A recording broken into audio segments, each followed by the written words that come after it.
Now we'll go through the glass doors of the library. If the doors aren't open, check the hours of the library. If it's closed now, move around the library to your left and look into the building through the windows on the park side. If it's open, go on inside and head towards the circulation desk. You should see a large photograph of Old Southwest on the wall behind the circulation desk. Okay, you see that old, large photograph of Southwest? Stand back from it about 15 feet, almost to the windows. Try to stand to the left-hand side of the image to get a better view. This was the waterfront, what we now call the wharf, over 100 years ago. Look close and you'll see it was pretty rough around the edges. Industrial, vacant lots, dirt streets. By 1952, Southwest was a bit more developed, but some areas, especially the alleyways, like Dixon's Court, were still pretty run down. Dilapidated buildings, no plumbing. By the early 1950s, a redevelopment effort to clean up Washington's slums was well underway. So, the government agency in charge of rebuilding Southwest, the RLA, or Redevelopment Land Authority, solicits designs for rebuilding the neighborhood from scratch. They call it urban renewal. The first proposal comes from Elbert Peets, who notices that many homes are substandard, but he also notices that there were some 2,900 row houses that were solid and should be saved. This doesn't work for the RLA. They want a more radical makeover to the neighborhood, something that will attract high-end residents and raise tax revenues for the city. Gradually, the public officials began to realize that this was a much more valuable and strategic area than they had originally thought. So they turned to rising architect Clothiel Woodard Smith and her partner Louis Justimont. It was a big break for Clothiel. Though she'd been practicing architecture for 20 years, she's always played second fiddle to male architects. I can just imagine her and Lou up late, working in their studio, looking at a large printout of aerial photos of the neighborhood, beginning to hatch their plan.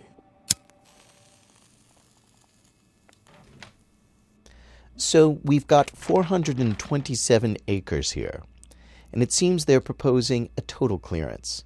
Not one brick left standing. That's what the RFP says. Just like most cities in Europe after the war, blank slate. You know, Lou, I was actually thinking about reconnecting people to the river. The channel? That body of water is basically a mud pit at this point. But tell me, what were you thinking? Now, hold up your phone to the big photograph on the wall, and you'll see what Clothiel was thinking. I was imagining the river would be reactivated. Get it flowing again and kind of fill in this industrial space with green and create a sort of promenade along the waterfront all the way down to Fort McNair. Yes, 3 miles of walkways. And yes, we'd connect to the mall. But I'm seeing a boulevard here, and then sweeping down to the wharf, where they plan to build an aquarium. Interesting. And the wharf would become a sort of seaside boardwalk, full of shops and restaurants and hotels. This will be the hottest part of the city. Feel free to move in closer to the wall to examine Clothiel's sketches. Well, they asked us for an ambitious plan. This is definitely going there.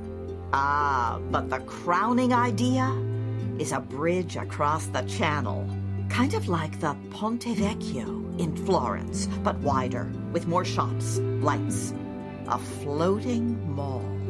Yes, I can see how this might appeal to the urban crowd and the folks who are now moving out to the suburbs. Convenient shopping, but set in a unique natural environment. The tax revenues for this could be transformational. Yes, the city could finally be in the black again. So is the residential going to be mostly high-rises?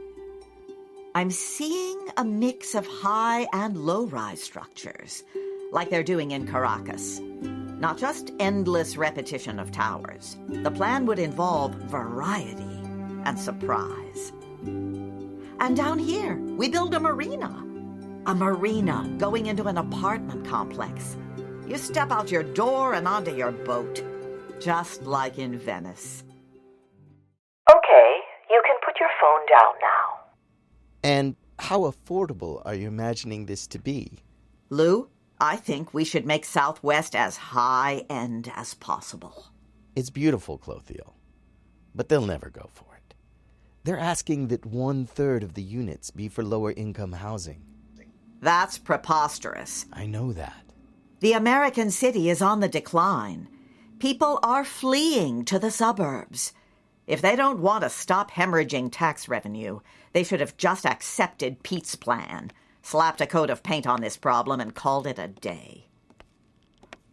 Southwest will only bring back good people to the city if it's entirely new.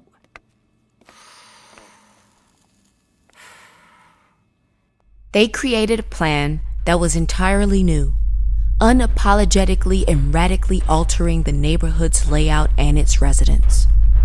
In the end, the RLA went for a hybrid of the two proposals, but most everything was to be torn down and rebuilt. The first large project to be built was across the street from the library. It's the big brick apartment building you might be able to see out the window behind you. It's called Capitol Park. We're going to visit it in a second. But first, I want to show you a document I found. It's a memo from Clothiel to the builders while Capitol Park was being built. All right.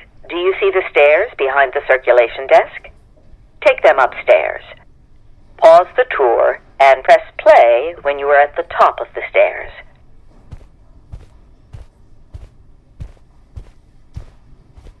You should be at the top of the stairs now. To your right is a desk. Turn right to walk past the desk, and directly in front of you is a bookshelf. Stop when you get to that bookshelf. The memo I want you to read is at the top of the shelf with all of the black and red volumes of DC Official Code. You should see a small black binder, and on the cover it has the title Clothiel Woodard Smith Memo, 1958. There may be several memos on the bookshelf. They are all the same. Pick one up now. Feel free to sit down somewhere and relax. If you need more time, pause the tour now and press play when you're comfortable and have the memo in your hands.